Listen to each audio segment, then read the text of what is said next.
جب ہم کربلا پر کوئی بات کرتے ہیں تو یہ فوراً کہہ دیا جاتا ہے بھائی یہ تو یزیدی ہیں، یزید کے سپورٹ میں بول رہے ہیں، یزید کا ڈیفنس کر رہے ہیں، یہ یزید کو گالی کیوں نہیں دے رہے ہیں، یہ یزید کو یزید پلیت کیوں نہیں کہہ رہے ہیں، یہ یزید کو ملعون کیوں نہیں کہہ رہے ہیں؟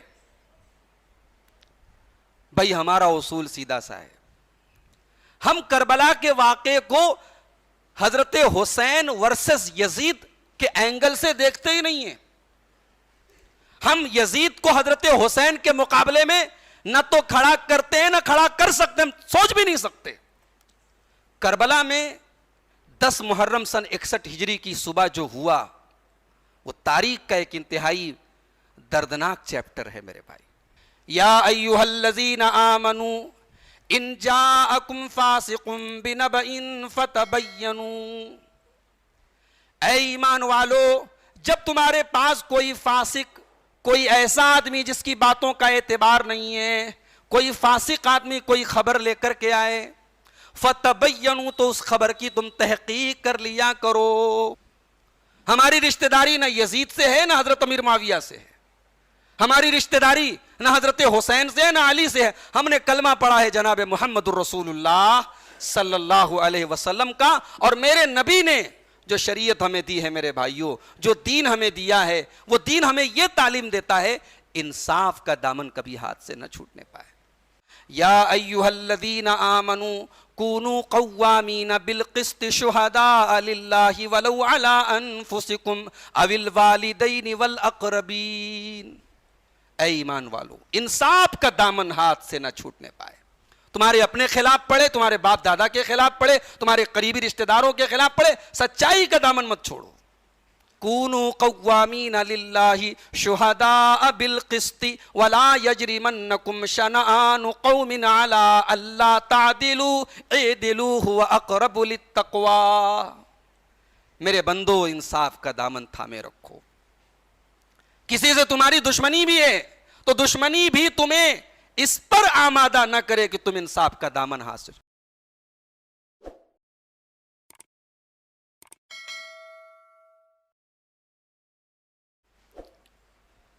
نحمده ونستعینه ونستغفره ونعوذ باللہ من شرور انفسنا ومن سیئات اعمالنا. من يهده الله فلا مضل له ومن يضلل فلا هادي له. واشهد ان لا اله الا الله وحده لا شريك له واشهد ان محمدا عبده ورسوله. يا ايها الذين آمنوا اتقوا الله حق تقاته ولا تموتن الا وانتم مسلمون. يا ايها الناس اتقوا ربكم الذي خلقكم من نفس واحدة وخلق منها زوجها وبث منهما رجالا كثيرا ونساء واتقوا الله الذي تساءلون به والأرحام إن الله كان عليكم رقيبا. يا أيها الذين آمنوا اتقوا الله وقولوا قولا سديدا يصلح لكم أعمالكم ويغفر لكم ذنوبكم ومن يطع الله ورسوله فقد فاز فوزا عظيما. أما بعد فإن خير الحديث كتاب الله وخير الهدي هدي محمد صلى الله عليه وسلم وشر الأمور محدثاتها وكل محدثة بدعة وكل بدعة ضلالة وكل ضلالة في النار. اعوذ باللہ من الشیطان الرجیم. بسم اللہ الرحمن الرحیم. یا ایھا الذین آمنوا ان جاءکم فاسق بنبأ فتبینوا ان تصیبوا قوما بجہالۃ فتصبحوا علی ما فعلتم نادمین. محترم حاضرین، عظمت صحابہ و اہل بیت اس موضوع پر مسلسل 8 روز کے پروگرام کی آج آخری کڑی ہے، اور آج ہمارا جو موضوع سخن ہے، جو گفتگو کا ہمارا عنوان ہے، جو ٹاپک ہے، وہ ہے واقعہ کربلا، ایک تحقیقی جائزہ۔ کربلا کے واقعے کے بارے میں کچھ بولنا بڑا نازک کام ہے، کیونکہ مزاج یہ بنا دیا گیا ہے کہ جو مشہور ہے، جو بولا جا رہا ہے، جو بیان کیا جا رہا ہے، اسی پر آنکھ موند کر کے یقین کر لو۔ اگر آپ نے جو باتیں مشہور ہیں ان سے ہٹ کر کے بات کہی تو فوراً ٹھپا لگا دیا جائے گا، بھائی آپ تو یزیدی ہیں، آپ ناصبی ہیں، آپ دشمن اہل بیت ہیں۔ یہ بڑا مسئلہ ہے۔ کربلا کا پورا واقعہ تاریخ کی 3 سب سے شروعاتی جو کتابیں ہیں، علامہ ابن سعد کی ہے طبقات ابن سعد، امام تبری کی ہے تاریخ تبری، اور امام بلازری کی ہے انساب الاشراف۔ یہ 3 یعنی سب سے پہلے کے مورخ ہیں جنہوں نے کربلا کے واقعے کو بیان کیا ہے۔ اور کربلا کی تمام روایات کا جو سینٹرل نیریٹر ہے، جو مرکزی راوی ہے، جس سے پورے کربلا کے واقعے کو لیا گیا ہے، وہ ہے ابو مخنف لوط بن یحییٰ۔ یہ راوی کون ہے، کیسا ہے؟ علماء جرح و تعدیل جو راویوں پر کمنٹ کرتے ہیں، جو بتاتے ہیں کون سا راوی صحیح ہے، کون سا راوی ضعیف ہے، ان علماء کو علماء جرح و تعدیل کہا جاتا ہے۔ ان علماء کا اتفاق ہے کہ یہ جو راوی ہے ابو مخنف، یہ رافضی ہے، صحابہ کا دشمن ہے۔ اب ظاہر ہے کہ جو رافضی ہے، جو صحابہ کا دشمن ہے، جو ابو بکر، عمر، عثمان، عائشہ، ان جیسی بزرگ ہستیوں کے بارے میں اپنے دل میں بغض رکھتا ہوں، اس کے لیے یزید اور حضرت معاویہ کی کیا حیثیت ہے بھائی؟ اب آپ اندازہ لگائیے کہ یہ سینٹرل راوی ہے۔ اگر کربلا کی 100 روایتیں ہمیں ملتی ہیں تو 90 روایتوں کی روایت میں یہ راوی موجود ہے، ابو مخنف، اسی سے تمام روایتیں لی گئی ہیں۔ اب ہمارے پاس 2 راستہ ہے، یا تو ہم ابو مخنف کی کوئی روایت نہ لیں، سرے سے ریجیکٹ کر دیں، بھائی ہم تیری کوئی روایت نہیں لیں گے، پھر کربلا کا واقعہ کا کوئی اور سورس نہیں ہے ہمارے پاس۔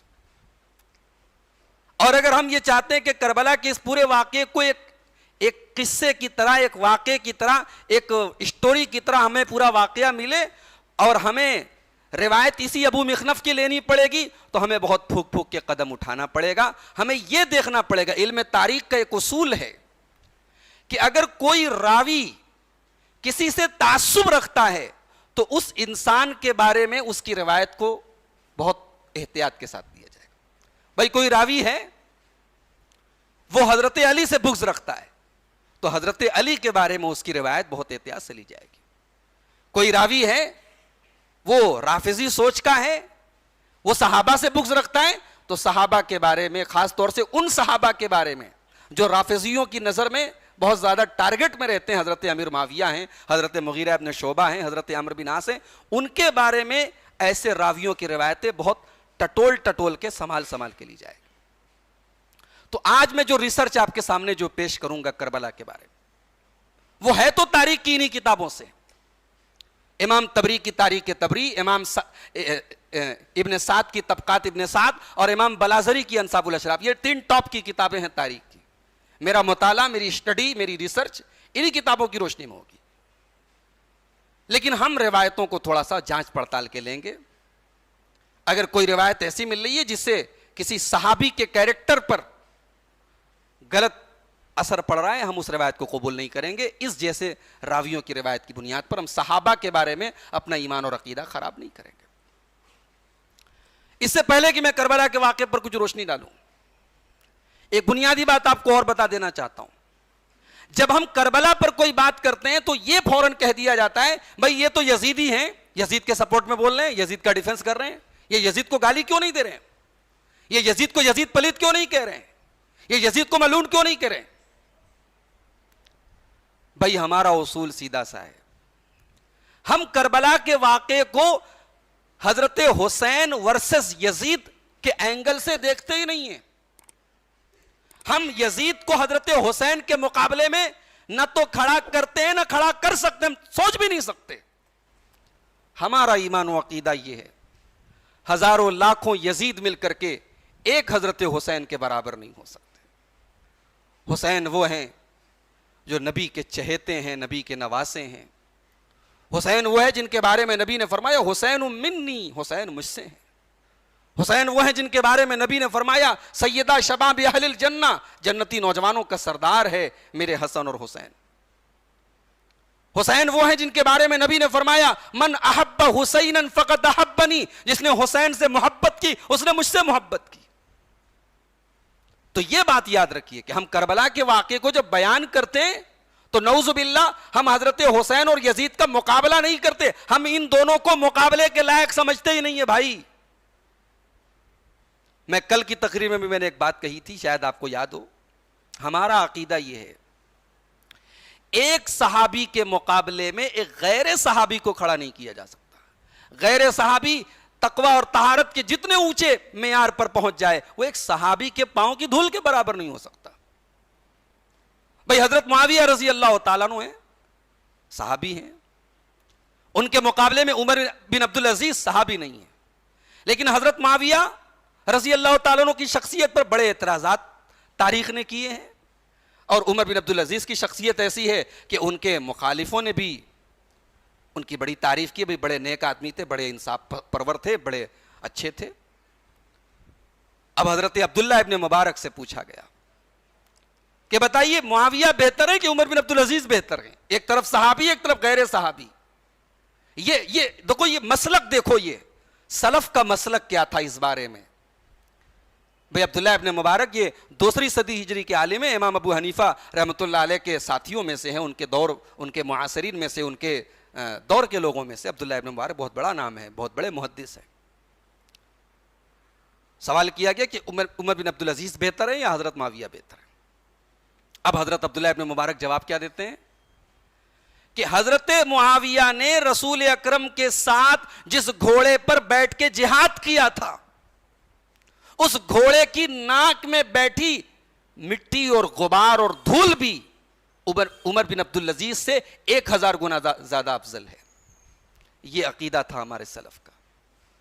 تو یہ پہلے دماغ سے نکال لو کہ ہم حسین ورسز یزید کا کوئی مقابلہ کرانے آیا نہیں آئے ہیں کربلا کے واقعے کے سلسلے میں. دوسری بات، کربلا میں 10 محرم سن 61 ہجری کی صبح جو ہوا وہ تاریخ کا ایک انتہائی دردناک چیپٹر ہے میرے بھائی. جیسے 18 ذی الحجہ سن 35 ہجری کو مدینہ منورہ میں جو ہوا عثمان غنی کے گھر میں، وہاں سے جو امت کے اندر فتنے شروع ہوئے، ویسے ہی 10 محرم سن 61 ہجری کو کربلا کے میدان میں جو ہوا وہ بھی امت کے لیے بہت بڑا آزمائش کا واقعہ تھا. اور ہماری کوئی ہمدردی نہیں ہے حضرت حسین کے قاتلوں کے ساتھ. ہم ملعون سمجھتے ہیں ان تمام لوگوں کو جنہوں نے حضرت حسین رضی اللہ تعالیٰ عنہ کو اور ان کے اہل بیت کو قتل کیا. ملعون ہے وہ، لعنت کے حقدار ہیں وہ ہر وہ انسان جس نے حضرت حسین کے قتل میں حصہ لیا یا اس سے راضی تھا یا ان کے قتل کا حکم دیا. یہ ہمارا عقیدہ ہے، ہمارا ایمان ہے. اب یہ ایک سوال ہے کہ بھئی یزید کی ذمہ داری کتنی تھی، ابن زیاد کی ذمہ داری کتنی تھی؟ اس کو ہم تاریخ کے اوراق میں پلٹنے کی کوشش کریں گے. میں نے خطبہ مسنونہ کے بعد آپ کے سامنے سورہ حجرات کی ایک آیت پڑھی ہے. اللہ تعالیٰ نے بڑا پیارا اصول ہمیں دیا. یا ایھا الذین آمنوا ان جاءکم فاسق بنبأ فتبینوا، اے ایمان والو جب تمہارے پاس کوئی فاسق، کوئی ایسا آدمی جس کی باتوں کا اعتبار نہیں ہے، کوئی فاسق آدمی کوئی خبر لے کر کے آئے فتبینوا، تو اس خبر کی تم تحقیق کر لیا کرو. قرآن کہہ رہا ہے کہ خبر کی تحقیق کر لیا کرو. یہ نہیں کہ اگر کوئی بات مشہور ہے تو وہ سچ ہے. بھائی مشہور ہونا کسی بات کے سچ ہونے کے لیے کافی نہیں ہے. کوئی چیز اگر مشہور ہے، فیمس ہے، تو وہ سچ بھی ہو یہ ضروری نہیں ہے. قرآن کہہ رہا ہے تحقیق کر لو. ہماری رشتہ داری نہ یزید سے ہے نہ حضرت امیر معاویہ سے ہے. ہماری رشتہ داری نہ حضرت حسین سے ہے نہ علی سے ہے. ہم نے کلمہ پڑھا ہے جناب محمد الرسول اللہ صلی اللہ علیہ وسلم کا، اور میرے نبی نے جو شریعت ہمیں دی ہے میرے بھائیوں، جو دین ہمیں دیا ہے، وہ دین ہمیں یہ تعلیم دیتا ہے انصاف کا دامن کبھی ہاتھ سے نہ چھوٹنے پائے. جس حسین رضی اللہ تعالیٰ عنہ سے ہم محبت کرتے ہیں، جو ہمارے دلوں کی، ہماری آنکھوں کے تارے ہیں، ہمارے دلوں کی جان ہیں، اسی حسین کے نانا نے ہمیں یہ تعلیم دی ہے. قرآن کریم میں اللہ تبارک و تعالیٰ نے سورہ نساء کی آیت نمبر 135 میں فرمایا، یا ایھا الذین آمنوا کونوا قوامین بالقسط شہداء للہ ولو علی انفسکم او الوالدین والاقربین. اے ایمان والو، انصاف کا دامن ہاتھ سے نہ چھوٹنے پائے. تمہارے اپنے خلاف پڑے، تمہارے باپ دادا کے خلاف پڑے، تمہارے قریبی رشتہ داروں کے خلاف پڑے، سچائی کا دامن مت چھوڑو.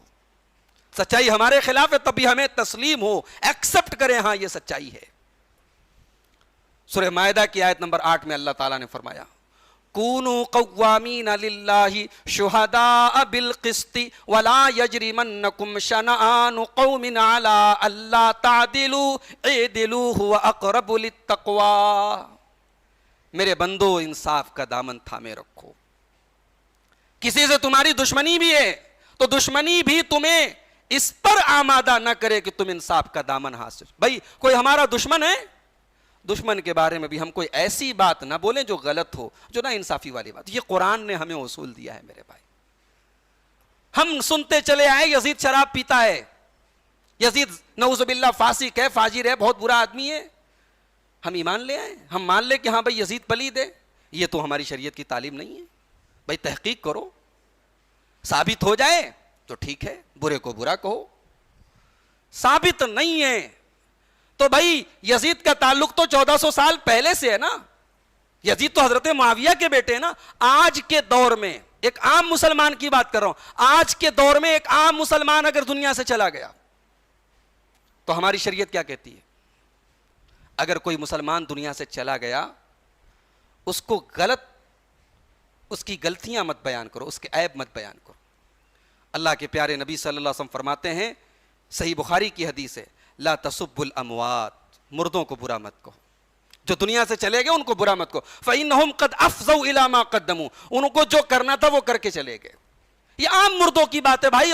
ہماری سوسائٹی میں چلنے والے، جینے والے، رہنے والے عام مسلمانوں کی بات ہے. آپ عہد اولا کی بات ہو رہی ہے، صحابہ کے دور کی بات ہو رہی ہے، حضرت امیر معاویہ کے دور کی بات ہو رہی ہے. اس دور کی ایک شخصیت جسے پوری امت نے اپنا امیر تسلیم کر لیا، اپنا خلیفہ مان لیا. 3-4 لوگوں کا نام آتا ہے. سن 56 ہجری میں جب حضرت امیر معاویہ رضی اللہ تعالیٰ عنہ نے تمام اسلامک اسٹیٹس کا دورہ کر کے اس پر لوگوں کی رائے جاننے کی کوشش کی کہ بھئی میں دنیا سے، ہو سکتا ہے اب میری رخصتی کا ٹائم ہے، 74 سال کی میری عمر ہو چکی ہے، میں یہ چاہتا ہوں کہ میرے بعد اپنے بیٹے یزید کو میں خلیفہ نامزد کر دوں، نومینیٹ کر دوں. اس پر آپ لوگوں کی کیا رائے ہے؟ حضرت امیر معاویہ مدینہ گئے، مکہ گئے، بصرہ گئے، کوفہ گئے، شام میں تو تھے ہی وہ. یہ بڑے بڑے اسٹیٹس تھے اس وقت اسلامی حکومت کے. پوری دنیا اسلام میں 4 لوگوں کا نام ملتا ہے جنہوں نے مخالفت کی کہ بھئی یہ چیز ٹھیک نہیں ہے. عبداللہ ابن زبیر رضی اللہ تعالیٰ عنہ، انہوں نے مطلب مخالفت کی. حضرت حسین رضی اللہ عنہ کا ذکر آتا ہے، انہوں نے مخالفت کی. عبداللہ ابن عمر کا ذکر آتا ہے کہ انہوں نے مخالفت کی. عبد الرحمن ابن ابی بکر کا ذکر آتا ہے، انہوں نے مخالفت کی. 4 نام ملتے ہیں پوری دنیا میں. اور انہوں نے مخالفت جو کی تو انہوں نے اپنی مخالفت کی وجہ یزید کے کیریکٹر کو نہیں بتایا کہ آپ ایک غلط کیریکٹر کے آدمی کو اپنے بعد نومینیٹ کر کے جا رہے ہیں. انہوں نے وجہ کیا بتائی؟ وجہ یہ بتائی کہ اے امیر معاویہ، یہ طریقہ مسلمانوں کا نہیں رہا ہے. یہ قیصر و کسریٰ کا طریقہ رہا ہے کہ باپ کے بعد بیٹا اس کا جانشین بنے. اسلام کا ابو بکر کے بعد عمر بنے, عمر کے بعد عثمان بنے, عثمان کے بعد علی بنے. ان کی آپس میں کوئی رشتہ داری نہیں تھی. اور حضرت علی کے بعد بھی حضرت حسن کو لوگوں نے بنایا تھا, حضرت علی نے نومینیٹ نہیں کیا تھا. یہ اعتراض تھا اصل. ان کا اعتراض حضرت معاویہ کے اوپر یہ نہیں تھا کہ آپ نے ایک شرابی ایک فاسق آدمی کو کیسے خلیفہ, نہیں, یہ ایک بھی روایت ایسی نہیں ملتی. تو جس انسان کو 3-4 لوگوں کو چھوڑ دیا جائے تو پوری دنیا اسلام نے اپنا خلیفہ چن لیا, اور ایک صحابی کے وہ بیٹے ہیں, آپ اس پر کیچڑ اچھالے چلے جائیں, ان کو گالیاں دیتے چلے جائیں صرف اس لیے کیونکہ ان کے دور میں کربلا کا واقعہ پیش آیا. یہ کوئی عقل مندی کی بات تو نہیں ہے میرے بھائی, یہ انصاف کی بات تو نہیں ہے. کربلا کے واقعے کو ایک ایموشنل بلیک میل کرنے کا ذریعہ بنایا گیا. کربلا میں جتنا ہوا اس سے کہیں زیادہ بڑھا بھی دیتے ہیں کچھ زیب داستاں کے لیے. اتنے بڑے واقعے کو اتنا بڑا کر کے بتایا گیا. اور روایتوں کو گڑنے والوں نے اور مرچ مسالہ لگانے والوں نے یہ نہیں سوچا کہ ہم یہ جو مرچ مسالہ لگا رہے ہیں اس کے نتیجے کیا نکل رہے ہیں. کربلا کا میدان ہے, نبی کا نواسا ہے, حسین ابن علی ہیں, کھڑے ہو کے تقریر کر رہے ہیں اور لوگوں سے کہہ رہے ہیں, او لوگو, میں نبی کا نواسا ہوں, میں جنتی نوجوانوں کا سردار ہوں, میں یہ ہوں, میں وہ ہوں, میں فاطمہ کا بیٹا ہوں, میں علی کا بیٹا ہوں. بھائی تم کیا ثابت کرنا چاہتے ہو ان بے غیرتوں کے سامنے جنہوں نے حضرت حسین رضی اللہ تعالیٰ عنہ کو شہید کر ڈالا, ان کے گھر والوں کو شہید کر ڈالا. حضرت حسین اپنا مقام و مرتبہ بیان کر کے اپنی جان بخشوانا چاہ رہے تھے, اپنی جان کی امان بخشوانا چاہ رہے تھے. کیا کہنا چاہتے ہو؟ انہی روایتوں نے ہم کو بتایا, تاریخ کی وہی روایتیں ہمیں بتاتی ہیں. حضرت حسین شہید ہو رہے ہیں, ان کے گھر والے شہید ہو رہے ہیں, اور خیموں سے عورتوں کے ماتم کرنے کی آوازیں آ رہی ہیں, نوحہ کرنے کی آوازیں آ رہی ہیں. جناب سکینہ رو رہی ہیں, جناب زینب رو رہی ہیں. یہ نبی کے گھر کی عورتیں نوحہ کریں گی؟ یہ اس فاطمہ کی وارث ہے میرے بھائیوں, جس فاطمہ نے اپنے باپ کے انتقال پر آنکھوں سے آنسو بہائے تھے مگر اپنی زبان کو کنٹرول میں رکھا تھا. یہ نبی کے اہل بیت ہیں. ان کی عزتوں کو مت اچھالو میرے بھائی. ان من گڑت اور فرضی روایتوں کو بیان کر کے عوام کو رلا تو سکتے ہو, عوام کے جذبات کو بھڑکا تو سکتے ہو, مگر ذرا ان روایتوں پر کبھی غور کرو اور سوچو کہ وہ روایتیں حضرت حسین کی اور ان کے اہل بیت کی کیسی تصویر پیش کر رہی ہیں. تو کربلا کے واقعے کو تھوڑا سا تحقیقی اینگل سے دیکھنا پڑے گا میرے بھائیوں, آنکھ موند کے نہیں دیکھنا پڑے گا. یزید کے معاملے میں ہر گالی, ہر لعنت, ہر ملامت کو سن لینا اور بیان کرنا یہ عقل مندی نہیں ہے. یزید اس لشکر میں بھی شامل تھے, یہ بات یاد رکھیں آپ, جو قسطنطنیہ کے اوپر پہلا لشکر جس نے حملہ کیا تھا. سن 51 ہجری میں حضرت امیر معاویہ کے دور میں قسطنطنیہ کی طرف لشکر تو کئی بار گیا مگر وہ قسطنطنیہ تک نہیں پہنچ پاتا تھا. پہلا لشکر جو قسطنطنیہ تک پہنچا وہ سن 51 ہجری میں یزید ابن معاویہ کی کمانڈ شپ میں وہ لشکر گیا تھا. اور علامہ ابن کثیر رحمۃ اللہ علیہ نے البدایہ و نہایہ میں نقل کیا ہے کہ اس لشکر میں سیدنا حسین ابن علی بھی شامل تھے, سیدنا عبداللہ ابن عمر بھی شامل تھے, سیدنا ابو ایوب انصاری بھی شامل تھے. یہ کبار صحابہ ہیں, بڑے بڑے صحابہ ہیں. اور اسی غزوے کے دوران حضرت ابو ایوب انصاری کا انتقال ہوا تھا, اور انتقال کے پہلے ابو ایوب انصاری رضی اللہ تعالیٰ عنہ نے بڑے بڑے صحابہ کی موجودگی میں وصیت کی کہ میرا جنازہ اس لشکر کے امیر یزید ابن معاویہ پڑھائیں گے. اور ظاہر ہے کہ جنازے کی نماز میں حضرت حسین بھی شامل رہے ہوں گے اور تمام جو لشکر کے سپاہی ہیں شامل رہے ہوں گے. بھئی ہم تو یہ عقیدہ نہیں رکھ سکتے کہ ہمارے نبی کے نواسے سیدنا حسین ایک فاسق و فاجر کے پیچھے نماز پڑھیں گے, ایک شرابی کے پیچھے, ایک نعوذ باللہ بدکار کے پیچھے نماز پڑھیں گے. یہ ہم تصور نہیں کر سکتے. اور یہ وہی لشکر ہے جس لشکر کی بشارت دی تھی جناب محمد الرسول اللہ صلی اللہ علیہ وسلم نے. صحیح بخاری کی روایت اپنے سامنے رکھی ہے, اول جیش من امتی یغزون مدینۃ قیصر کلہم مغفور لہم. میری امت کا پہلا لشکر جو مدینہ قیصر پر حملہ کرے گا. مدینہ قیصر, قیصر کا جو یعنی اس کا کیپٹل جو تھا وہ قسطنطنیہ تھا, اس کو اللہ کے رسول نے مدینہ قیصر کہا. قیصر کی راجدھانی قیصر کی کیپٹل پر قسطنطنیہ پر میں جو پہلا لشکر حملہ کرے گا اس لشکر کے تمام سپاہی اور تمام شرکا کے لیے جنت کی بشارت سنائی تھی اللہ کے رسول صلی اللہ علیہ وسلم نے. تو میرے بھائیوں کربلا میں جو واقعہ ہوا انتہائی دردناک واقعہ، اس میں کوئی شک نہیں، لیکن حسین کے نانا کی تعلیم ہمیں یہ منع کرتی ہے کہ ہم اس واقعے کو ایموشنل بلیک میل کا ذریعہ نہ بنائیں. ہمارے سامنے سیدنا حسین کے نانا کا اسوہ موجود ہے کہ غم زندگی میں غمگین موڑ آئے، جب تکلیف دہ موڑ آئے تو کیا کرے آدمی. صحیح بخاری کی روایت ہے، اللہ کے نبی کے بیٹے ابراہیم کا انتقال ہوتا ہے.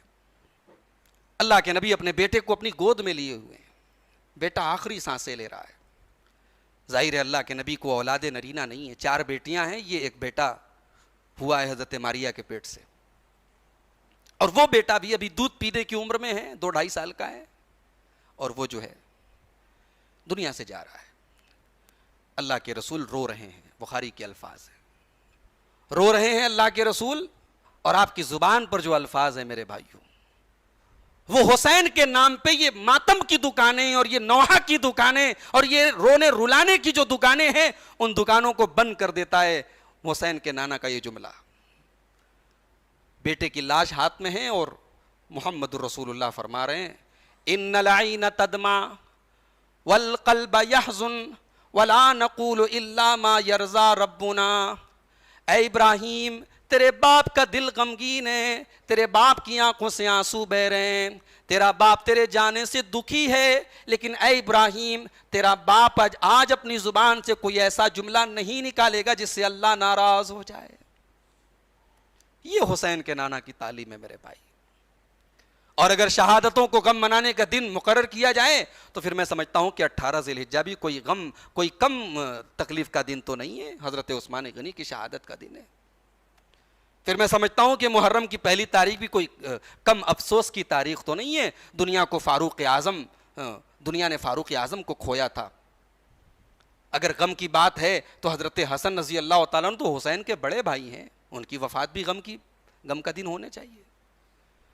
بھائی اسلام ان جو ہے رسموں کا دین نہیں ہے کہ چلو بھائی کسی کی پیدائش ہے تو خوشی مناؤ، کسی کی شہادت ہوئی تو غم مناؤ. اسلام کی تاریخ شہیدوں کے خون سے رنگین ہے. اسلام کے ماننے والے ہر دور میں اسلام کے لیے مرے اور مٹے ہیں، اللہ کی راہ میں شہید ہوئے ہیں اور دنیا کی نظر میں وہ قتل ہو گئے ہیں، لیکن اللہ کے یہاں ان کو ایسی زندگی ملی ہے اور ایسا اعزاز ملا ہے کہ اللہ نے منع کیا کہ ان شہیدوں کو مردہ مت کہو. وَلَا تَقُولُوا لِمَن يُقْتَلُ فِي سَبِيلِ اللَّهِ أَمْوَاتٌ. اللہ کی راہ میں جو قتل کر دیے جائیں، جو شہید ہو جائیں، انہیں مردہ مت کہو. وہ اپنے رب کے پاس ایک ایسی زندگی گزار رہے ہیں جس زندگی کا تمہیں شعور نہیں ہے، تم سمجھ نہیں سکتے. اللہ نے ان کو بڑی معزز اور بڑی بہترین زندگی عطا فرمائی ہے. تو کربلا کے واقعے پر آج ہم گفتگو کرنے جا رہے ہیں. کربلا کے واقعے کو سمجھنے کے لیے ہمیں تھوڑا سا پیچھے جانا پڑے گا. سن 61 ہجری میں کربلا کا واقعہ پیش آیا. تھوڑا سا پیچھے جائیے. سن 35 ہجری میں مدینۃ الرسول میں عثمان غنی شہید کر دیے گئے. اور یہ وہ دن تھا جس دن سے امت میں کھانا جنگی شروع ہو گئی. مسلمان کی تلوار مسلمان پر جو اٹھی وہ آج تک نہیں بند ہوئی اور قیامت تک نہیں بند ہوگی. اللہ کے نبی صلی اللہ علیہ وسلم فرماتے ہیں، ابو داؤد کی 4252 اور ترمذی کی 2202 نمبر کی حدیث ہے، اذا وضع السیف فی امتی لم یرفع عنہا الی یوم القیامہ. جب میری امت میں مسلمان کی تلوار ایک بار مسلمان کے لیے اٹھ جائے گی پھر وہ قیامت تک بند نہیں ہوگی. سن 35 ہجری سے لے کر کے سن 40 ہجری تک حضرت علی رضی اللہ تعالیٰ عنہ کا دور حکومت رہا، اور اس 5 سال کے دور حکومت میں آپس میں بڑی لڑائیاں ہوئیں، خانہ جنگیاں ہوئیں، مسلمان کا خون مسلمان کے ذریعے بہا، فتوحات کا سلسلہ بند رہا. امت کے لیے بڑا آزمائش کا یہ پیریڈ تھا. حضرت علی شہید ہوئے. عبد الرحمن ابن ملجم نام کے ایک خارجی نے کوفہ کی جامع مسجد میں فجر کی نماز میں ان کے اوپر حملہ کیا، وہ شہید ہو گئے. ان کی وفات کے بعد، ان کی شہادت کے بعد مسلمانوں نے ان کے بڑے بیٹے حضرت حسن کو خلیفہ بنایا. حضرت حسن رضی اللہ تعالیٰ عنہ بھی اپنے والد کی فوج لے کر کے مقابلے کے لیے آگے بڑھے. ادھر حضرت حسن کی فوج ہے، ادھر حضرت معاویہ کی فوج ہے. بخاری کی روایت کل میں نے آپ کو پڑھ کے سنائی. بہت بڑا لشکر لے کے حضرت حسن گئے تھے. حضرت معاویہ کے ساتھ حضرت عمرو بن عاص تھے. انہوں نے کہا اتنا بڑا لشکر ہے, بڑا خون خرابہ ہوگا, یہ لشکر مارے کاٹے بغیر واپس نہیں جائے گا. حضرت معاویہ رضی اللہ تعالیٰ نے اس موقع پر کہا تھا, اے عمرو, اگر یوں ہی قتل ہوتا رہا, لڑائیاں ہوتی رہیں, من لی بامور المسلمین, من لی بنسائہم, من لی بزیاتہم, مسلمانوں کی جان و مال کا کیا ہوگا, مسلمانوں کی عزت و آبرو کا کہ کب تک یہ خون خرابہ چلے گا. صلح کی پیشکش کی گئی. سیدنا حسن رضی اللہ تعالیٰ عنہ نے صلح کی, اور اسی صلح کے اوپر نبی کریم صلی اللہ علیہ وآلہ وسلم کی وہ پیشن گوئی پوری ہوئی جو آپ نے اپنے نواسے حضرت حسن کے بارے میں فرمائی تھی کہ میرا یہ بیٹا سردار ہوگا, اللہ تعالیٰ اس کے ذریعے امت میں 2 بڑی جماعتوں میں صلح کرائے گا. صلح ہو گئی. حضرت امیر معاویہ کو حضرت حسن نے بھی خلیفہ مان لیا, باقی سارے لوگوں نے اپنا خلیفہ اور امیر چن لیا. اب سن 40 ہجری سے لے کر کے سن 60 ہجری تک 20 سال کا جو دور تھا, حضرت امیر معاویہ کا دور تھا, آپس میں کوئی لڑائی نہیں ہوئی. کیوں لڑائی نہیں ہوئی؟ بھئی عثمان غنی کے دور میں جو فسادی لوگ تھے کیا وہ ختم ہو گئے؟ نہیں ہیں. وہ فسادیوں کا گروہ بصرہ میں بھی ہے, کوفہ میں بھی ہے, مگر یہ حضرت امیر معاویہ کی حکمت عملی تھی, ان کی پالیسی تھی, ان کے اندر جو برداشت کا مادہ تھا, انہوں نے کسی کو تحفے تحائف دے کر کے, کسی پر سختی کر کے اس فتنے کو دبا کے رکھا. یہاں ایک بات اور نوٹ کر لو, حضرت حسن نے جب حضرت امیر معاویہ سے صلح کی, اس صلح سے حضرت حسین راضی نہیں تھے. تاریخ ہمیں یہ بات بھی بتاتی ہے, حضرت حسین اپنے بڑے بھائی کے صلح کے اس عمل سے راضی نہیں تھے, مگر بڑے بھائی کا قدم تھا, حضرت حسین رضی اللہ تعالیٰ عنہ کو راضی ہونا پڑا. اور بعد میں حضرت امیر معاویہ کے پورے 20 سال کے دورے خلافت میں اور حضرت معاویہ کی وفات تک حضرت حسین اور حضرت معاویہ کے درمیان تعلقات بہت اچھے رہے. ہر سال حضرت حسن و حسین رضی اللہ تعالیٰ عنہما دمشق آتے تھے, حضرت امیر معاویہ بڑا احترام کرتے تھے, ان کو تحفے تحائف دیتے تھے, اور بڑے خوشگوار تعلقات تھے حضرت امیر معاویہ سے اور ان دونوں بھائیوں سے. پھر حضرت حسن کا انتقال ہو گیا. حضرت حسن کے انتقال کے بعد بھی حضرت حسین اور حضرت معاویہ کے درمیان تعلقات خراب نہیں ہوئے. پھر 16 سال کے بعد حضرت حسن کے حضرت امیر معاویہ کے ہاتھ پہ صلح کرنے کے 16 سال کے بعد سن 56 ہجری میں حضرت امیر معاویہ کے پاس ایک ان کے دل میں یہ خیال پیدا ہوا کہ میں بڑھاپے کی عمر میں پہنچا ہوں, میرے بعد بھی کوئی جو بھی خلیفہ ہو مجھے نامینیٹ کر دینا چاہیے. اور یہ خیال سب سے پہلے حضرت معاویہ کے سامنے پیش کس نے کیا؟ حضرت مغیرہ ابن شعبہ نے پیش کیا. یہ مغیرہ ابن شعبہ کون ہے؟ یہ اصحاب بیعت الرضوان میں سے ہیں.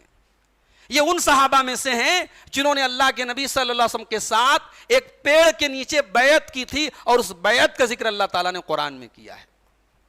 لقد رضی اللہ عن المؤمنین اذ یبایعونک تحت الشجرۃ فعلم ما فی قلوبہم فانزل السکینۃ علیہم واثابہم فتحا قریبا. اللہ ان مومنوں سے راضی ہے جنہوں نے اے نبی آپ کے ہاتھ پر بیعت کی تھی پیڑ کے نیچے. 1400 صحابہ کرام نے بیعت کی تھی, ان میں ایک بڑا نام تھا حضرت مغیرہ ابن شعبہ کا. یہ بڑے جلیل القدر صحابی ہیں. جنگ یرموک میں لڑتے لڑتے ان کی ایک آنکھ ختم ہو گئی. جنگ قادسیہ میں پوری امت کی طرف سے یہ نمائندہ بن کر کے, ایمبیسڈر بن کر کے کسریٰ کے دربار میں گئے تھے. 131 حدیثوں کے راوی ہیں حضرت مغیرہ ابن شعبہ. بہت بڑے عالم ہیں, صحابہ کرام میں عالم بھی ہیں, فقیہ بھی ہیں. انہوں نے حضرت معاویہ کے سامنے سب سے پہلے یہ رائے رکھی کہ اے امیر المومنین, امت کے حالات اب ویسے نہیں ہیں جو حضرت ابوبکر, عمر اور عثمان کے دور میں تھے. فتنہ پرور طبقہ موجود ہے. آپ اگر امت کو اسی حال میں چھوڑ کے چلے گئے تو اندیشہ ہے کہ سکون ختم ہو جائے گا, پھر سے کھانا جنگی شروع ہو جائے گی, آپ کسی کو نامینیٹ کر دیں. حضرت امیر معاویہ رضی اللہ تعالیٰ عنہ نے پوری نیک نیتی کے ساتھ یہ سوچتے ہوئے کہ میرے بیٹے یزید کے اندر وہ تمام خوبیاں ہیں جو حکومت اور خلافت کے لائق ہوتی ہیں, حضرت امیر معاویہ نے اپنے بیٹے یزید کو نامینیٹ کیا, نامزد کیا. اب اگر کوئی یہ کہتا ہے یزید اس دور میں شرابی تھے, زانی تھے, بدکار تھے, غلط تھے, تو وہ یزید سے زیادہ یزید کے باپ کے اوپر کلیم کر رہا ہے کہ بھائی ایسے آدمی کو انہوں نے خلیفہ نامزد کر دیا, امت کی باغ دوڑ دے کے جا رہے ہیں, جس انسان کا کیریکٹر ایسا ہے. اور میں نے پرسوں کی تقریر میں کل کی تقریر میں حضرت معاویہ کی سیرت جب میں بیان کر رہا تھا، میں نے ایک بات بتائی تھی کہ اگر ہم یہ مانتے ہیں کہ حضرت معاویہ کے دل میں چور تھا نعوذ باللہ، اور امت کی باغ ڈور وہ ایک غلط آدمی کے ہاتھ میں دے کے جا رہے تھے صرف اس لیے کہ ان کا بیٹا ہے، تو حضرت معاویہ وہ دعا نہیں کر سکتے تھے جو انہوں نے ممبر پہ کھڑے ہو کے اللہ کی بارگاہ میں کی تھی. کیا دعا کی تھی؟ امام سیوطی نے تاریخ الخلفاء کے اندر صفحہ نمبر 157 پہ اس دعا کو نقل کیا ہے. امام ذہبی نے تاریخ اسلام کی جلد نمبر 2 صفحہ نمبر 267 پہ اس دعا کو نقل کیا ہے. حضرت امیر معاویہ دعا کر رہے تھے، اللہم ان کنت اہدت لیزید لما رأیت من فضلہ فبلغ ما عملت واعنہ. اے اللہ اگر میں نے یزید کو اپنا ولی عہد بنایا ہے اس لیے کہ میں اس کے اندر خوبیاں دیکھ رہا ہوں، تو اے اللہ جس کی میں امید کر رہا ہوں تو اس عہدے تک، اس کرسی تک اس کو پہنچا دے اور اس کی مدد فرما. وَإِن كُنْتُ إِنَّمَا حَمَلَنِي حُبُّ الْوَالِدِ لِوَلَدِهِ، اور اے اللہ اگر اس کام کے اوپر میرے باپ ہونے کی وجہ سے میں نے یہ کام کیا ہے، باپ کی محبت کی وجہ سے اگر میں نے یہ کام کیا ہے، تو اے اللہ فَقْبِضْهُ قَبْلَ أَن يَبْلُغَ ذَلِكَ، اس عہدے تک اور اس ذمہ داری تک پہنچنے کے پہلے تو میرے بیٹے کو اٹھا لے. جس باپ کے دل میں چور ہو میرے بھائی، وہ باپ اللہ کے گھر میں کھڑے ہو کر کے یہ دعا نہیں کر سکتا. اور یہی وجہ ہے کہ عبداللہ ابن عباس جو حضرت حسین سے بڑے بھی ہیں اور ان کے گھر کے بزرگوں میں شامل کیے جاتے، عبداللہ ابن عباس بھئی اللہ کے رسول کی وفات کے وقت حضرت حسین کی عمر 6 سال یا 7 سال تھی، 6 سال تھی، حضرت حسن کی 7 سال تھی. اور عبداللہ ابن عباس رضی اللہ تعالیٰ عنہ رسول کی وفات کے وقت 12-13 سال کے تھے، بڑے ہیں ان سے عمر میں. اور ظاہر ہے کہ اہل بیت میں حضرت عبداللہ ابن عباس کا اپنا ایک مقام ہے. عبداللہ ابن عباس کے پاس جب حضرت امیر معاویہ کے انتقال کی خبر آئی تو علامہ بلازری نقل کرتے ہیں انصاب الاشراف کے اندر کہ انہوں نے حضرت معاویہ کے حق میں دعا کی اور پھر لوگوں کو خطاب کر کے کہا کہ اللہ کی قسم معاویہ اپنے سے پہلے کے لوگوں کے جیسے نہیں تھے اور نہ ان کے بعد والے ان کے جیسے ہوں گے، اور ان کی اولاد میں وَإِنَّ ابْنَهُ یزید لَمِن صَالِحِ أَهْلِهِ، ان کا بیٹا یزید ان کے پریوار میں، ان کی فیملی میں ایک نیک انسان ہے. فَالْزِمُوا مَجَالِسَكُمْ وَآتُوا طَاعَتَكُمْ وَبَيَتَكُمْ، تو تم لوگ اپنی اپنی جگہ رہو اور جب حکومت کی طرف سے بیعت لینے کا مطالبہ آئے تو اپنی اپنی بیعت پیش کرو. یہ کون کہہ رہا ہے؟ یہ حضرت حسین کے چچا زاد بھائی کہہ رہے ہیں، حضرت عباس کے بیٹے عبداللہ ابن عباس کہہ رہے ہیں. اچھا یہ تو مان لو کہ بھائی خاندان کے لیکن گھر کے نہیں ہیں. حضرت حسین کے ایک چھوٹے بھائی تھے محمد ابن حنفیہ، حضرت علی کے بیٹے ہیں، حضرت حسن و حسین کے سوتیلے بھائی ہیں اور بڑا اونچا مقام ہے ان کا محمد ابن حنفیہ کا. بڑے نیک، بڑے عابد، بڑے زاہد تابعی ہیں. یہ صحابی نہیں ہے، تابعی ہیں، رسول کو نہیں دیکھا تھا انہوں نے. محمد ابن حنفیہ کی گواہی یزید کے بارے میں آپ کو سنانے جا رہا ہوں، تھوڑا کان کھڑے کر لیجئے. یہ حضرت حسین کے گھر کی گواہی ہے یزید کے بارے میں. اور آپ کو بڑی عجیب بات بتاؤں کہ یہ گواہی کربلا کے واقعے کے بعد کی ہے. کربلا کے بعد مدینہ کے اندر یزید کے خلاف کچھ لوگوں نے بغاوت کی. اس بغاوت میں ایک نام تھا عبداللہ ابن موتی کا. عبداللہ ابن موتی حضرت محمد ابن حنفیہ کے پاس آئے اور کہا کہ یزید جو ہے وہ ایسا ہے ویسا ہے، شراب پیتا ہے. دیکھو پروپیگنڈا اسی زمانے میں ہو رہا تھا. آج تو بھئی 1400 سال گزر گئے، یہ تو اسی زمانے کی بات ہو رہی ہے. اسی زمانے میں یزید کے بارے میں پروپیگنڈا ہو رہا ہے. محمد ابن حنفیہ کے پاس آ کے کہا گیا کہ وہ شراب پیتا ہے اور اللہ تعالیٰ کی کتاب کے احکام پہ نہیں چلتا ہے، الٹا سیدھا کام کرتا ہے. تو حضرت محمد ابن حنفیہ کہتے ہیں، یہ البدایہ والنہایہ کی عبارت آپ کو سنا رہا ہوں، جلد نمبر 8 صفحہ نمبر 233 کی عبارت ہے. محمد ابن حنفیہ کہتے ہیں قد حضرتہ وَأَقَمْتُ عِنْدَهُ فَرَأَيْتُهُ مُوَاظِبًا عَلَى الصَّلَاةِ، میں یزید کے پاس کئی دن رہا، میں نے دیکھا وہ نماز کے پابند ہیں، متحرّیًا للخیر، بھلائی کے طالب ہیں، يَسْأَلُ عَنِ الْفِقْهِ، اور دین کے مسائل کے بارے میں علماء سے سوال کرتے ہیں، ملازمًا للسنہ، اور سنت کے پابند ہیں. یہ محمد ابن حنفیہ کہہ رہے ہیں، حضرت حسین کے چھوٹے بھائی ہیں. تو کہنے والے نے کہا کہ اس نے آپ کے سامنے تسنو کیا ہوگا، آپ کے سامنے نیک بن گیا ہوگا. تو حضرت محمد ابن حنفیہ نے جواب دیا، بھئی اسے مجھ سے کیا ڈر تھا، کہ میرے سامنے بنے گا، یا مجھ سے کیا امید تھی؟ مجھ سے نہ تو کوئی لالچ کی امید تھی، نہ کوئی ڈر تھا، میرے سامنے وہ کیوں بنے گا؟ تاریخ کی ان روایتوں کے بیچ میں چھن کر کے اگر ایسی روایتیں مل رہی ہیں تو اس کا مطلب یہ ہوا کہ کیریکٹر ویسا نہیں تھا جیسا بیان کیا گیا ہے، بہت مرچ مسالہ لگایا گیا ہے، داستان کو بڑا بڑھایا گیا ہے۔ تو حضرت امیر معاویہ یزید کو نامینیٹ کر رہے ہیں، اور امت میں لوگ حضرت امیر معاویہ کے اس فیصلے سے لوگ متفق ہیں۔ کیوں متفق ہیں؟ آئیے اس کی وجہ بھی جان لیتے ہیں۔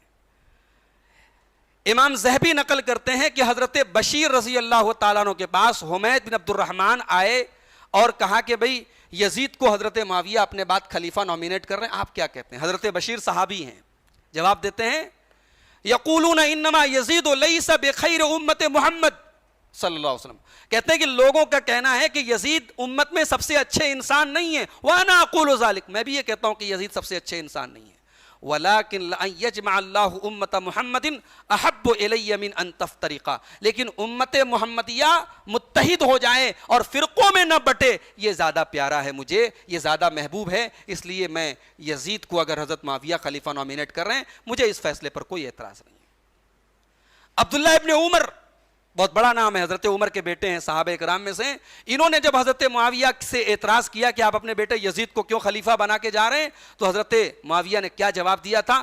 حافظ ابن کثیر نقل کرتے ہیں انی خفت ان ازر الرعیت من بعدی کالغنم المطیرۃ لیس لہا رائن، کہا کہ مجھے ڈر ہے اگر میں اپنے بعد کسی کو نامزد کر کے نہیں گیا تو طوفانی رات میں جیسے بکریوں کا ریوڑ ہو اور کوئی ان کی رکھوالی کرنے والا نہ ہو، مجھے ڈر ہے امت محمدیہ کا، اور میں اس لیے اس چیز کو میں امت پر چھوڑ کے نہیں جا رہا ہوں، میں طے کر کے جا رہا ہوں کہ ہاں ان کو تم خلیفہ بنا لینا۔ یہ حضرت معاویہ کی رائے تھی۔ آپ اختلاف کر سکتے ہیں، آپ یہ کہہ سکتے ہیں بھی حضرت معاویہ نے جو سوچا ویسا نہیں ہوا، ایک سلسلہ چل پڑا، حضرت امیر معاویہ کے بعد یزید خلیفہ ہوئے، یزید کے بعد پھر ان کے بیٹے معاویہ ہو گئے، پھر مروان، پھر ان کے بعد ولید بن مروان، پھر یہ باپ کے بعد بیٹا، بیٹے کے بعد پوتا، ایک سلسلہ چل گیا۔ ظاہر حضرت معاویہ نے ایسا سوچا تو نہیں ہوگا۔ رزلٹس، بھئی انسان سوچتا ہے، رزلٹ ضروری نہیں کہ ہماری سوچ کے مطابق نکلے، آپ رزلٹ سے اختلاف کر سکتے ہیں، لیکن حضرت معاویہ کی نیت پر آپ حملہ نہیں کر سکتے کہ ان کی نیت گڑبڑ تھی۔ اس لیے علامہ ابن خلدون نے بڑی پیاری بات کہی اپنے مقدمہ ابن خلدون میں، کہتے ہیں کہ حضرت معاویہ نے اپنے بیٹے یزید کو کیوں خلیفہ منتخب کیا؟ کہتے اس کی وجہ یہ تھی انما ہوا مراعات المصلحۃ فی اجتماع الناس، حضرت معاویہ یہ چاہ رہے تھے کہ لوگوں کے اندر جو اجتماعیت ہے 20 سال سے قائم ہے، امت کا جو اتحاد ہے وہ برقرار رہے، اور اہل حل و عقد اگر یزید پر متفق ہیں تو پھر کیا حرج ہے۔ اس لیے کہ اس وقت بنو امیہ اپنے سوا کسی اور پر راضی نہیں ہو سکتے تھے، قریش کے اندر سب سے پاورفل اس وقت بنو امیہ کے لوگ تھے، تو حضرت امیر معاویہ نے یزید کو ترجیح دی، حالانکہ خود حضرت معاویہ جانتے تھے کہ یزید سے بہتر لوگ امت کے اندر موجود ہیں، تو یہاں حضرت معاویہ نے افضل کو چھوڑ کے غیر افضل کو چنا تاکہ اتفاق قائم رہے اور فرقہ پرستوں کو، فرقہ پروروں کو، فتنہ پروروں کو اپنی خواہش پوری کرنے کا موقع نہ ملے۔ اور حضرت معاویہ کے ساتھ اس کے علاوہ کچھ اور نہیں سوچا جا سکتا، وہ صحابی ہیں، وہ عادل ہیں، اور ان کی صحابیت ہمیں اس سے زیادہ کچھ سوچنے سے ہمیں روکتی ہے۔ سن 56 ہجری میں حضرت امیر معاویہ نے نامزد کیا، 4 لوگوں نے اختلاف کیا، حضرت عبداللہ ابن زبیر نے، حضرت حسین نے، عبداللہ ابن عمر نے اور عبد الرحمن ابن ابی بکر نے، ان 4 لوگوں نے اختلاف کیا۔ ان لوگوں نے اختلاف کیا، اختلاف کی وجہ کہیں یزید کے کیریکٹر کو نہیں بتایا، بس اختلاف کیا۔ اس میں سے عبد الرحمن ابن ابی بکر نے یہ کہا کہ یہ قیصر و کسریٰ کا طریقہ ہے، بس یہ اعتراض تھا، طریقہ غلط ہے، پروسیس غلط ہے۔ یزید کے بارے میں کوئی غلط کمنٹ اور ریمارک ان لوگوں نے نہیں کیا۔ ان 4 میں سے عبد الرحمن بن ابی بکر کا انتقال ہو گیا سن 58 ہجری میں۔ رجب سن 60 ہجری میں حضرت امیر معاویہ کا انتقال ہو گیا۔ جب حضرت معاویہ کا انتقال ہوا، یزید اس وقت اپنے والد کے پاس نہیں تھے۔ حضرت معاویہ نے انتقال کے پہلے ایک وصیت نامہ اپنے بیٹے یزید کے نام لکھا۔ امام تبری نقل کرتے ہیں تاریخ تبری کے اندر، اس وصیت نامہ میں حضرت معاویہ نے اپنے بیٹے یزید کو کیا پیغام دیا؟ کہا کہ بیٹا انظر اہل الحجاز، حجاز کے لوگوں کا خاص طور سے، حجاز سے مراد مکہ مدینہ، حجاز کے لوگوں کا خاص طور سے خیال رکھنا، وہ تیری جڑ ہیں، فَأَكْرِمْ مَنْ قَدِمَ عَلَيْكَ مِنْهُمْ وَتَعَهَدْ مَنْ غَابَ، تو جو لوگ بھی حجاز سے تیرے پاس آئیں تو ان کا احترام کر، اور جو غائب ہوں جو دور ہوں ان کا خیال رکھ۔ وَانظُرْ أَهْلَ الْعِرَاقِ، اور عراق والوں کا بھی خیال رکھنا۔ فَإِنْ سَأَلُوكَ أَنْ تَعْزِلَ عَنْهُمْ كُلَّ يَوْمٍ عَامِلًا، اگر عراق کے لوگ روز تجھ سے کہیں کہ ہمارے گورنر کو ہٹا دیجئے تو ہٹا دینا۔ ایک گورنر کو ہٹا دینا یہ زیادہ آسان کام ہے، 1000 یا 1,00,000 تلواریں چل جائیں آپس میں، اس سے آسان ہے کہ گورنر کو بدل دو۔ اور اے میرے بیٹے وَانظُرْ أَهْلَ الشام، ملک شام کے لوگوں کا بھی خیال رکھنا۔ فَلْيَكُونُوا بِطَانَتَكَ وَعَيْبَتَكَ، اہل شام یہ تمہارے پرائیویٹ لوگ ہیں، تمہارے اپنے لوگ ہیں، تمہارے قریبی لوگ ہیں۔ اگر تمہارے دشمن کی طرف سے تم سے کوئی مٹ بھیڑ ہو جائے تو تم اپنے دشمن سے انتقام لینا۔ اور اس کے بعد کہا کہ اگر مجھے قریش کے لوگوں میں کسی کا ڈر ہے تو 3 لوگوں کا ڈر ہے، حسین ابن علی کا، عبداللہ ابن عمر کا اور عبداللہ ابن زبیر کا۔ جہاں تک عبداللہ ابن عمر کی بات ہے تو یہ ایسے انسان ہیں جن کو دینداری نے بوڑھا کر دیا ہے، تو وہ تمہاری طرف کبھی نہیں بڑھیں گے۔ اور جہاں تک حسین ابن علی کی بات ہے تو وہ ہلکے، حضرت معاویہ کے، میں یہ بھی گارنٹی نہیں دے سکتا کہ یہ وصیت بالکل سیم حضرت معاویہ نے جو وصیت کہی تھی وہی وصیت ہے، کیونکہ یہاں بھی راوی وہی سب ہیں، ابو مخنف وغیرہ ہیں۔ تو یہ وصیت نامہ سنتے ہوئے بھی آپ یہ مت سمجھیے گا کہ سارے الفاظ بالکل ہو بہو وہی ہوں گے جو حضرت معاویہ نے کہے ہوں گے، راوی نے یہ الفاظ بیان کیے ہیں۔ تو حضرت حسین کے بارے میں حضرت معاویہ کہتے ہیں کہ وہ ہلکے آدمی ہیں، اور مجھے امید ہے کہ جس انسان نے جن لوگوں نے ان کے والد کو قتل کیا اور جن لوگوں نے ان کے بھائی کو ذلیل کیا وہ لوگ ان کے لیے کافی ہو جائیں گے۔ وَإِنَّ لَهُ رَحِمًا مَاسَّةً وَحَقًّا عَظِيمًا، اور اے بیٹے حسین رضی اللہ تعالیٰ عنہ سے بڑی قریبی رشتہ داری ہے اور بڑا عظیم حق ہے، وقرابت محمد، اور محمد صلی اللہ علیہ وسلم کی رشتہ داری ہے۔ وَلَا أَظُنُّ أَهْلَ الْعِرَاقِ تَارِكِيهِ، اور اے بیٹے مجھے لگتا ہے کہ اہل عراق ان کو چھوڑیں گے نہیں، ان کو نکلنے پر مجبور کریں گے۔ تو اے بیٹے اگر تم ان کے اوپر قادر ہو جانا تو ان کو درگزر کرنا۔ اگر میں تمہاری جگہ ہوں گا تو اگر میں تمہاری جگہ ہوتا تو میں درگزر کرتا۔ یہ حضرت معاویہ نے حضرت حسین کے بارے میں وصیت کی۔ آگے عبداللہ ابن زبیر کے بارے میں جو روایت کے الفاظ ہیں کہ ان سے تو ان کو جو ہے اگر وہ تیری طرف حملہ کریں گے تو ان کو مت چھوڑنا، اس طریقے کے الفاظ ہیں۔ بہرحال یہ وصیت نامہ تاریخ کی کتابیں ہمیں بتاتی ہیں کہ حضرت معاویہ نے یزید کے نام لکھا۔ اس وصیت نامے میں اور باتوں کو سے اگر ہم صرف نظر بھی کریں، ایک بات تو واضح ہوتی ہے کہ حضرت حسین کا جو مقام اور مرتبہ تھا اور رسول اکرم سے جو رشتہ داری تھی، حضرت معاویہ نے اپنے بیٹے یزید کو اس کا لحاظ کرنے کا حکم دیا کہ اس کا لحاظ رکھنا، وہ بہت عظیم شخصیت ہیں، رسول کے نواسے، اور ہمارا ان سے بڑا قریبی تعلق اور رشتہ ہے۔ اس کی یاد دہانی کرائی اپنے بیٹے یزید کو۔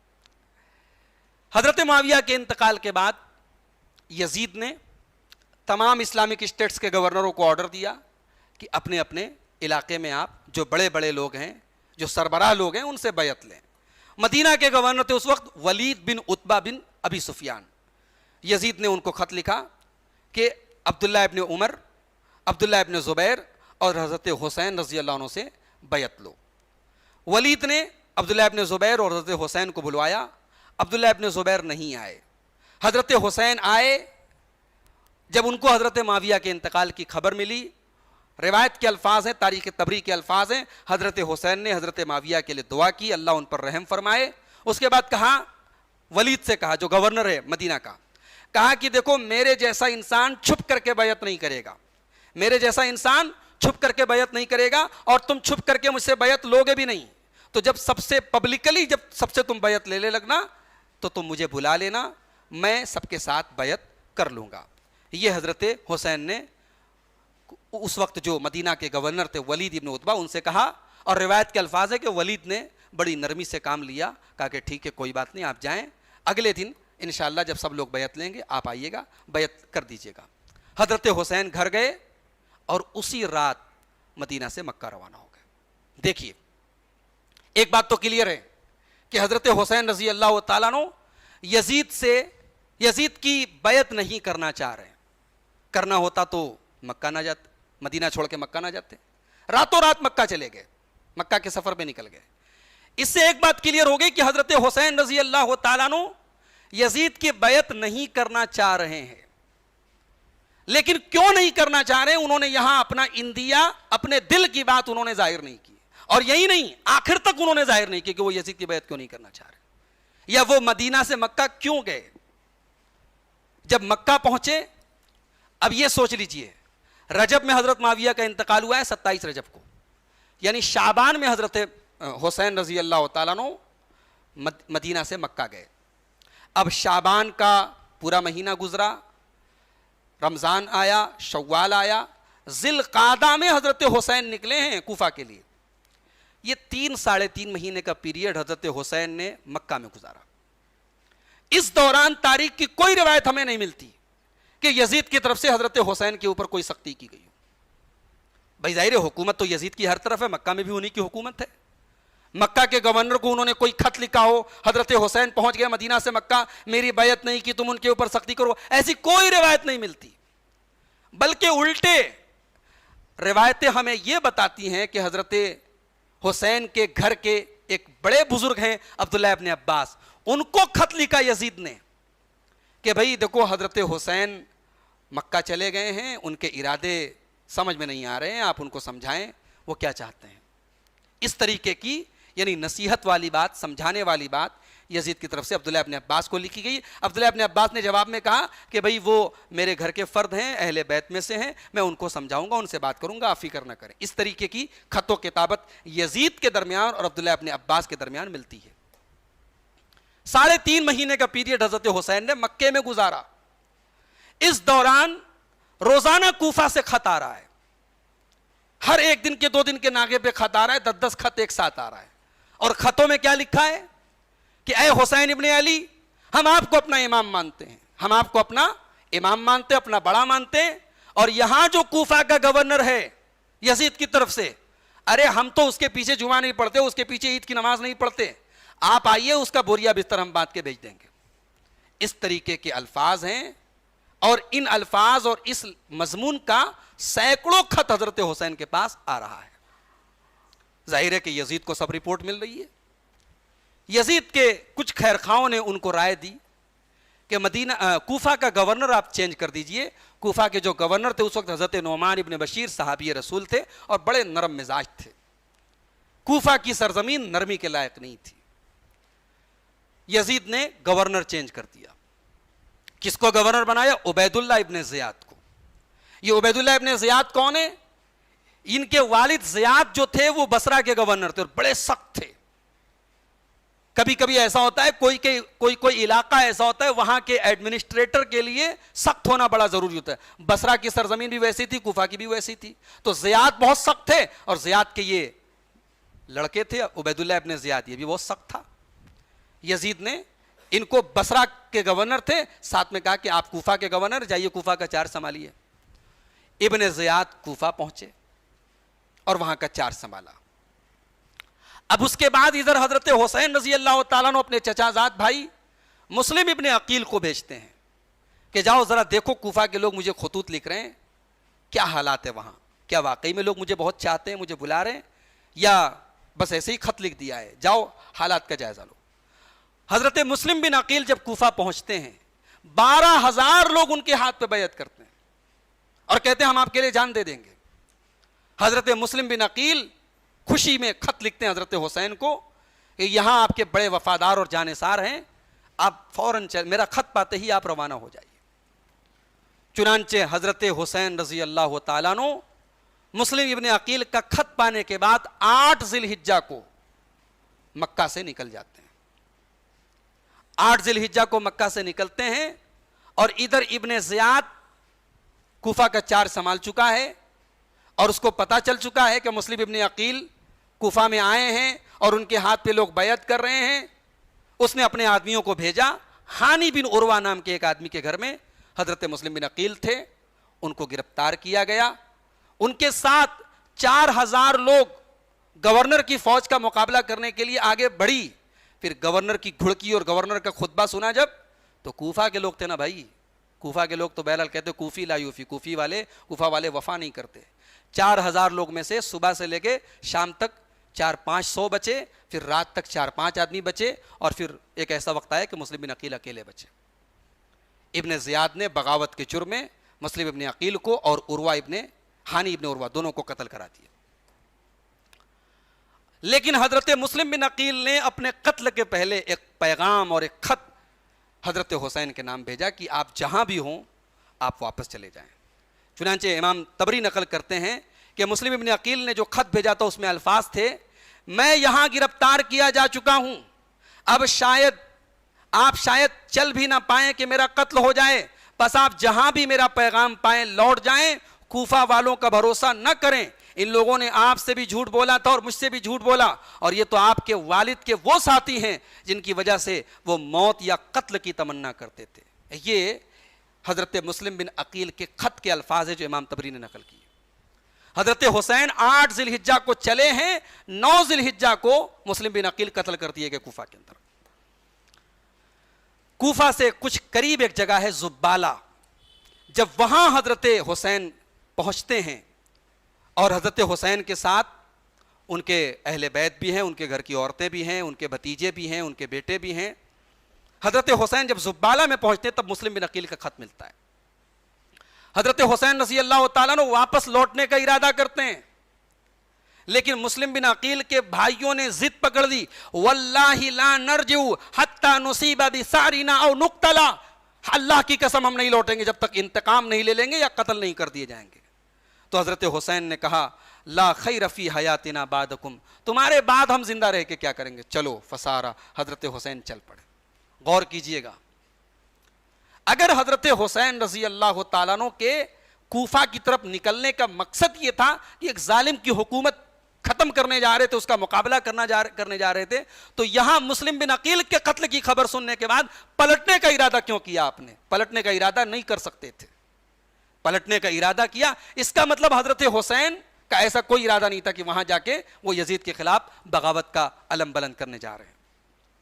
بہرحال اب اس کے بعد ایک جگہ پڑتی ہے کوفہ سے پہلے قادسیہ. قادسیہ یہ چوکی ہے، یہاں سے ایک راستہ مکہ کی طرف جاتا ہے، ایک راستہ کوفہ کی طرف جاتا ہے اور ایک راستہ دمشق کی طرف جاتا ہے.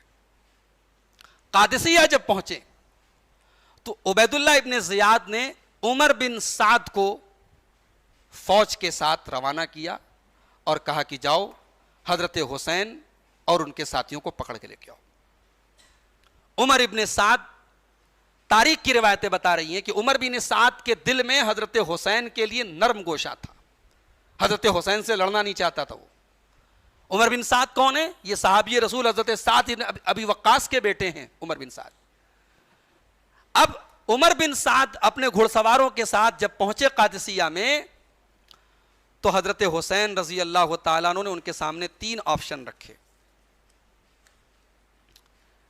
امام طبری نقل کرتے ہیں جلد نمبر 6 صفحہ نمبر 220 میں کہ حضرت حسین نے کہا: اختر واحدہ، 3 باتوں میں سے کوئی ایک بات چن لو، اما ان تدعونی، یا تو مجھے جانے دو، فاصرف من حیث جئت، تو جہاں سے میں آیا وہاں سے چلا جاؤں، و اما ان تدعونی فاذهب الى یزید، یا تو مجھے چھوڑ دو میں یزید کے پاس چلا جاؤں.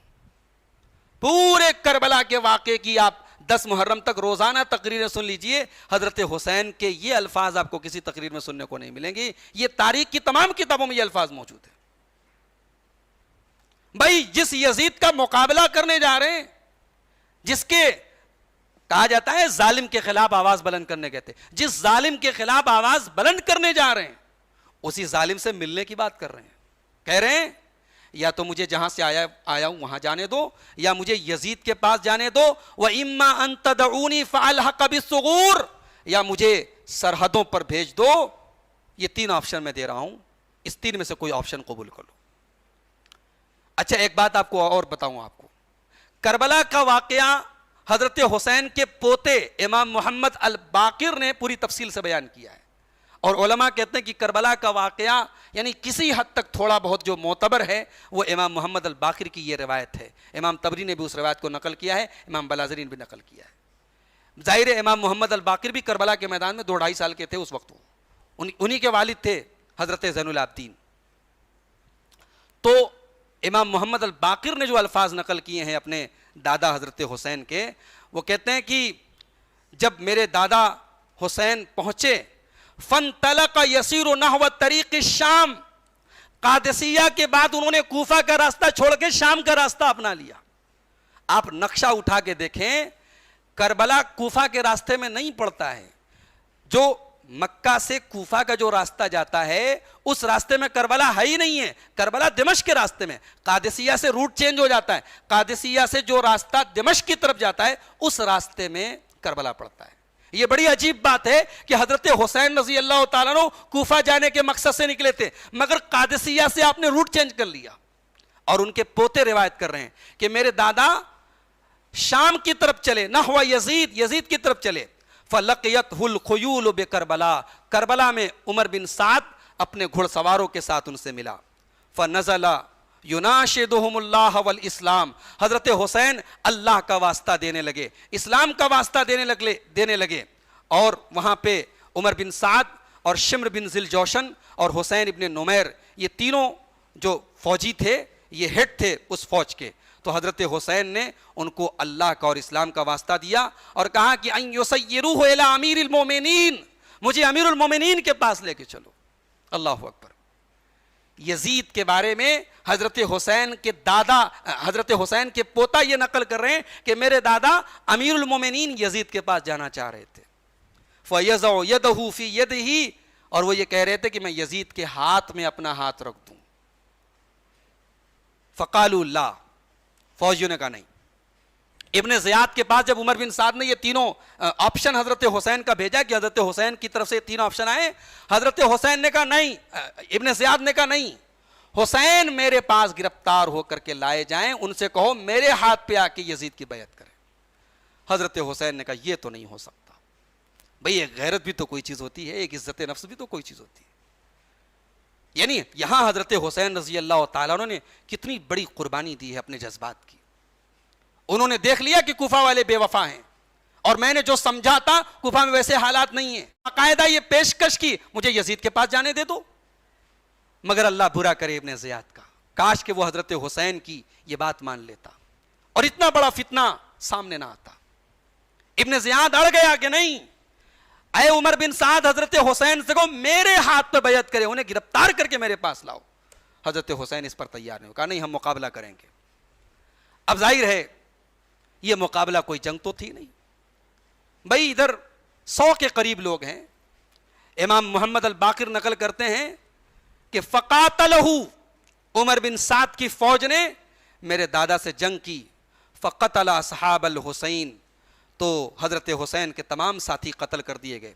وفیہم بضعۃ عشر شابا، اس میں 15 سے 20 کی تعداد میں نوجوان تھے. من اہل بیت ہی، ان کے اہل بیت میں سے تھے. وجاء سہم، ایک تیر آیا. فاصاب ابنا له معه في حجره، اور ایک چھوٹا سا بچہ تھا حضرت حسین کی گود میں، اس بچے کو وہ تیر لگا. فجعل يمسح الدم عنه، اپنے بچے کے خون کو پوچھتے ہوئے حضرت حسین کہنے لگے اللہم احکم بیننا وبین قوم دعونا، اے اللہ تو ہمارے درمیان فیصلہ کرنا اور ان لوگوں کے درمیان فیصلہ کرنا جنہوں نے ہمیں بلایا لینصرونا، کہ یہ ہماری مدد کریں گے. فقتلونا، اور انہوں نے ہمیں قتل کیا. ثم ابر بحبرۃ، اس کے بعد حضرت حسین نے ایک چادر منگائی.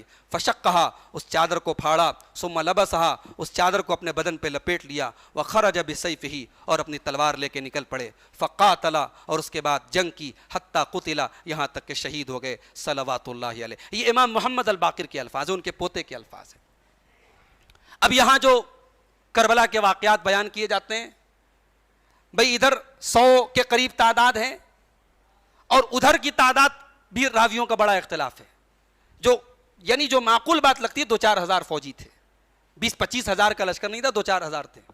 اب ظاہر ہے کہ 2-4 ہزار کے سامنے 100 لوگ ہیں تو یہ کوئی جنگ تو نہیں ہے، بس یہ تو مزاحمت ہو رہی ہے کہ کتنی دیر تک یہ اپنا ڈیفنس کر سکتے ہیں.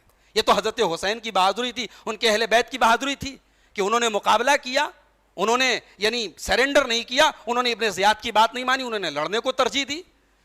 لیکن ظاہر ہے کہ یہ کوئی جنگ نہیں تھی، یہ ظلم تھا جو کربلا کی سرزمین پر ہوا، اور یہ امت کے لیے بہت بڑا فتنہ تھا میرے بھائیوں.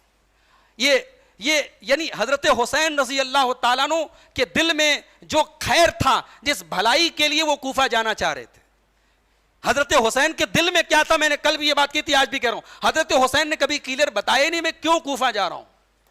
لیکن بعض علماء کہتے ہیں کہ حضرت حسین کے دل میں یہ خیال تھا کہ چونکہ اسلامک اسٹیٹس کا ایک بڑا اسٹیٹ کوفے سے ان کے پاس خطوط آ رہے ہیں کہ کوفہ کے لوگ یزید سے راضی نہیں ہیں، تو حضرت حسین کو شاید یہ لگا ہو کہ یزید کی خلافت ابھی مکمل نہیں ہے، میں کوفہ چلتا ہوں، وہاں دیکھتا ہوں وہاں کیا حالات ہیں، اس کے بعد جس پر پوری امت کا اتفاق ہوگا وہ کام کر لیں گے. یہ سوچ رہی ہوگی حضرت حسین کی. مگر یہ بھی ہمارا قیاس ہے، تخمینہ ہے، اندازہ ہے، اس پر کوئی معتبر حضرت حسین کے اپنے کوئی الفاظ موجود نہیں. تو حضرت حسین جس بھلائی کے لیے بھی نکلے تھے کوفہ سے، وہ بھلائی تو حاصل نہیں ہوئی، لیکن بہت بڑا شر حاصل ہوا، بہت بڑا فتنہ لایا ہوا. اسی لیے علامہ ابن تیمیہ نے جو اس پورے واقعے پر جو کمنٹ کیا ہے اس کو میں آپ کے سامنے بیان کرتا ہوں. علامہ ابن تیمیہ اپنی کتاب منہاج السنہ کے اندر نقل کرتے ہیں کہ فَإِنَّمَا قَصَدَهُ مِن تَحْصِيلِ الْخَيْرِ وَدَفْعِ الشَّرِّ. سیدنا حسین رضی اللہ تعالیٰ عنہ نے جس بھلائی کو حاصل کرنے کے لیے اور جس شر کو ہٹانے کے لیے یہ قصد اور ارادہ کیا تھا، لم یحصل منہ شیء، اس میں سے تو کچھ حاصل نہیں ہوا، بل زاد الشر بخروجہ، بلکہ حضرت حسین کے نکلنے کے بعد شر اور بڑھ گیا، وقتل ہی، اور ان کی شہادت کے بعد، ونقص الخیر بذلک، اور خیر اور بھلائی میں کمی آ گئی، وصار سببا لشر عظیم، اور حضرت حسین کی شہادت ایک بہت بڑے شر کا سبب بن گئی. وکان قتل الحسین مما اوجب الفتن، اور حضرت حسین کی شہادت سے بہت سارے فتنے پیدا ہوئے. اب آج دیکھیں آپ، ایک پورا مذہب بنا ہوا ہے حضرت حسین کی شہادت کے اس واقعے کی بنیاد پر. 50 دن تک غم منایا جاتا ہے، تقریریں ہوتی ہیں، لوگوں کو رلایا جاتا ہے، ماتمی کپڑے پہنے جاتے ہیں، حضرت حسین کی قبر کی شبیہیں نکالے جاتے. کیا کیا ہو رہا ہے؟ جس حسین کے نانا کی یہ تعلیم تھی، من لطم الخدود وشق الجیوب، جو کسی کے غم میں اپنے گال پہ تھپڑ مارے، اپنے گریبانوں کو چاک کرے، وہ ہم میں سے نہیں. جس حسین کے نانا کی یہ تعلیم تھی کہ نوحہ کرنے والی عورت کو قیامت کے دن کھجلی والا لباس پہنایا جائے گا. جس حسین کے نانا کی یہ تعلیم تھی کہ گھر والوں کے رونے سے میت کو تکلیف ہوتی ہے. آج اس حسین رضی اللہ عنہ کے غم کے نام پہ کیا کیا ہو رہا ہے میرے بھائی. حقیقت یہ ہے کہ کربلا کے واقعے کے بعد بھی اہل بیت کے چاہنے والے، حضرت حسین کے چاہنے والے پورے عالم اسلام میں تھے، مگر کوئی ماتم نہیں ہو رہا ہے، کوئی زنجیر نہیں اپنے سینے پر ماری جا رہی ہے، کوئی تعزیہ نہیں نکل رہا ہے، کوئی نوحہ نہیں ہو رہا ہے. یہ سارے کام 450 سال کے بعد فاطمی حکومت نے بغداد کے اندر شروع کیا تھا. بغداد کے اندر 450 کربلا کے واقعے کے 450 سال کے بعد شیعہ اور رافضی مسلک کے لوگوں نے باقاعدہ 10 محرم کو جلوس نکالا اور باقاعدہ دروازوں پہ حضرت ابو بکر و عمر اور عثمان اور عائشہ کے نام پر لعنت لکھوائی، اور اس طریقے کی حرکتیں وہاں سے شروع ہوئی. ورنہ ظاہر ہے کہ حسین رضی اللہ تعالیٰ عنہ کسی ایک طبقے کے نہیں ہیں میرے بھائی، حسین پوری امت کے چہیتے ہیں. حسین رضی اللہ عنہ کی شہادت کا غم پوری امت کو ہوا، مگر پوری امت نے حسین کے نانا کی تعلیم پر عمل کیا. اس صدمے اور غم کے باوجود حضرت حسین رضی اللہ عنہ کے غم کے نام پہ امت نے کوئی ایسا کام نہیں کیا. اب ایک سوال پیدا ہوتا ہے کہ اس پورے واقعے میں یزید کا کیا رول تھا؟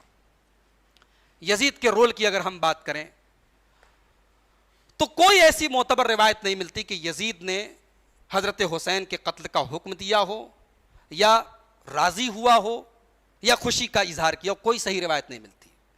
اور اگر حضرت حسین کے دل و دماغ میں کہیں پر بھی یہ ہوتا کہ یزید میرے دشمن ہیں اور میرے خلاف ان کے دل میں بغض ہے، تو عین شہادت کے پہلے حضرت حسین نے جو 3 آپشن پیش کیے تھے اس میں یزید کے پاس جانے کی پیشکش وہ نہ کرتے. اسی لیے تاریخ کی کتابیں ہمیں بتاتی ہیں کہ حضرت حسین کی شہادت کے بعد جب یہ تمام جو بچے کھچے لوگ تھے اور اہل بیت کے گھر کی جو عورتیں تھیں اور حضرت حسین کے بیٹے زین العابدین تھے، جب یہ لوگ یزید کے پاس گئے تو یزید نے یعنی افسوس کا اظہار کیا اور ابن زیاد پر لعنت کی اور کہا کہ میں ہوتا تو درگزر کرتا اور معاف کرتا.